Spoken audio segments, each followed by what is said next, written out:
მოგესალმებით ქალბატონებო და ბატონებო, ეს TG-ა და დღეს გიბრუნებით ახალი ვიდეოთი. Კაიხანია, რაც მე ვაფშე ვიდეო არ გადავიღია. Რაღაც ვიდეო გადავიღე, კაფუს პენალტი დავდე და მის მერე გავხრი YouTube-დან. ხო, დღეს იქნება ჩემი შემდეგი ვიდეო. და დღეს განხილვა იქნება UFC 312-ის შემდეგ ყველა მთავარი ივენთის. 313-დან 315-მდე დამთავრებული. მოდი დავიწყოთ პირველი ივენთიდან. 313-ზე მაგომედ ანკალაევი და უპირისპირდებოდა ალექს პერეირას. ეს ბრძოლა 5 რაუნდი გაგრძელდა. 5 რაუნდის შემდეგ კი მაგომედ ანკალაევი unanimous decision-ით დაამარცხა ალექს პერეირა და light heavyweight-ის ტიტული მოიპოვა. მათ co-main event-ზე ჰქონდათ ჯასტინ გეიჩი უპირისპირდებოდა ჰუკერს, მაგრამ ჰუკერი ჩაეხსნა სამწუხაროდ ბრძოლიდან და short notice-ზე შევიდა რაფაელ ფიზიევი. რაფაელ ფიზიევს და ჯასტინ გეიჩის 3 რაუნდიანი ბრძოლა ჰქონდათ, სადაც ჯასტინ გეიჩი თავისი ბოქსინგი გამოიყენა და გაიმარჯვა ფიზიევის წინააღმდეგ მეორეჯერ. მოდი გადავიდეთ ახლა UFC 314-ზე, რომელიც ჩვენთვის ძალიან კარგი ქარდი იყო და შეიძლება ქარდზეც ვისაუბრო მთლიანად. კიდევ მათ main event-ში კი ვოლკანოვსკი ლოპესი. აი ძალიან მაგარი ბრძოლა იყო, სასწაული ბრძოლა იყო, მაგრამ რა თქმა უნდა აბსოლუტურად ყველა MMA-ის ფანი დამეთანხმება, რომ ყველას უნდოდა რომ ვოლკს დაებრუნებინა ტიტული. ხოლო რა მოხდა ახლა? ილია თოფურიამ განაცხადა, რომ ვაკანტურად გახდიდა თავის ტიტულს და ეს ხნა კიდევაც. შემდეგ სატიტულოზე გაუშვეს ვოლკანოვსკი და ლოპესი. ხოლო შემდეგ ვოლკანოვსკი ლოპესი და დაუპირისპირდნენ ერთმანეთს. არ ვიცი. დიახაც დავეთანხმებით და ვოლკანოვსკიმ გაიმარჯვა. გაიმარჯვა unanimous decision-ით. 49-46, 48-47 და 48-47. ძალიან საინტერესო ბრძოლა და დამსახურებული გამარჯვებული. მათი co-main event-ი კი იყო პედი პიმბლეტი და მაიკლ ჩენდლერი. პირდაპირ ვიტყვი, ძალიან არ მომეწონა ესეთი ჩენდლერის გალახვა. მაგრამ პედი პიმბლეტმა შეძლო და თავისი ადგილი ათეულში მოძებნა და TKO-თი დაამარცხა მესამე რაუნდში მაიკლ ჩენდლერი. მოდი გადავიდეთ ახლა main card-ის მესამე ბრძოლაზე. დებიუტანტი პატრისიო პიტბული სამწუხაროდ დაამარცხა იარი როდრიგესთან 3 რაუნდიან ბრძოლაში, სადაც პიტბულს 1 რაუნდის კი არ მისცეს, რადგან იგი პასიური იყო, შედარებით ვერაფერს ვერ აკეთებდა, ხოლო იარმა ყველაფერი გააკეთა, რაც შეეძლო, ტეიქდაუნები, რაც უნდა იმას აკეთებდა და ბოლო რაუნდში ნოკდაუნიც აიღო. და მაგან გამარჯვების ფაქტორი მოუმატა. მოდი ახლა გადავიდეთ UFC 315-ზე, რომელიც სულ ეხლახან იყო.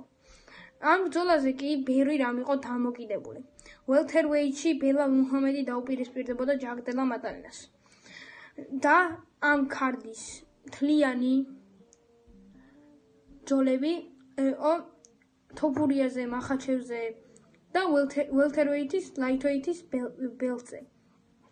აქ თუ მადალინა მოიგებდა, ისლამ მახაჩევი ვაკანტურს გახდიდა ტიტულს და ავიდოდა ზედაწონაში JDM შეებრძოლებოდა.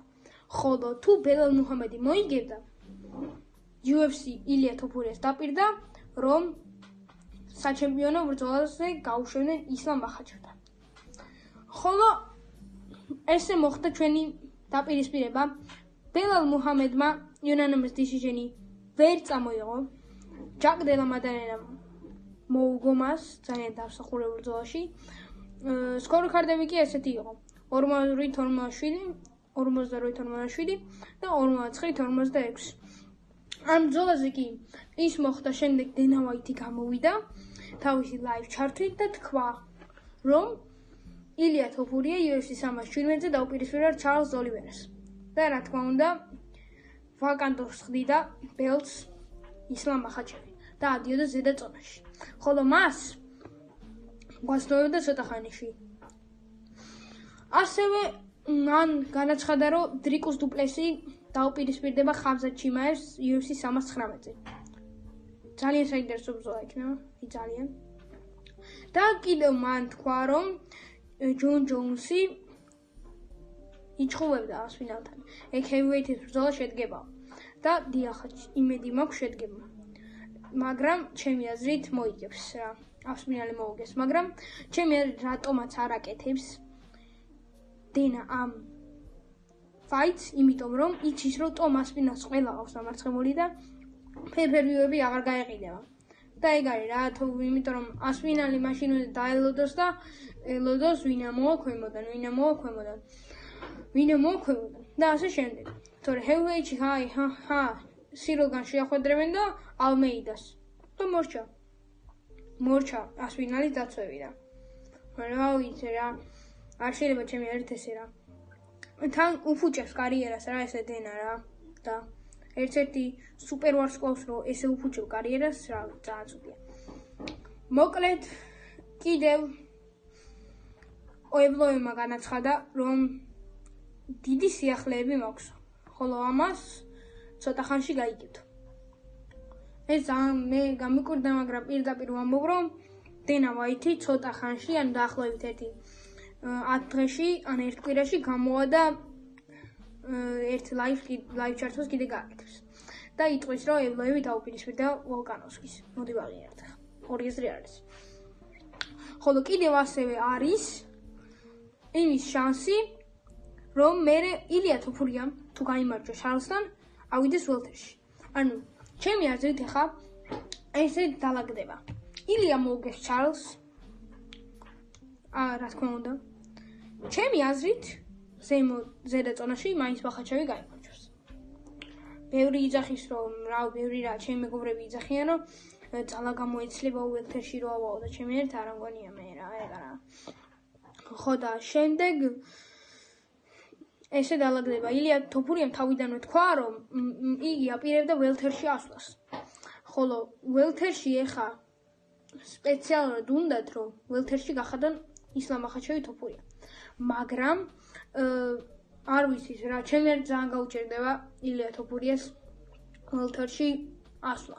იმიტომ რომ ხა 7 კილოს თუ 7 კილო კი არა, 77 კილო რო იქნება, თან პლუს 1.70 და ძალიან გაუჭირდება ხა ფაქტორად იგოროებს და ხა გოროებას ჯობია რომ ღირსეული დაბლ ჩემპიონი იყოს და დარჩეს ამ ლაითვეიტში და გაუთობაზე წავიდეს რა ლაითვეიტობის.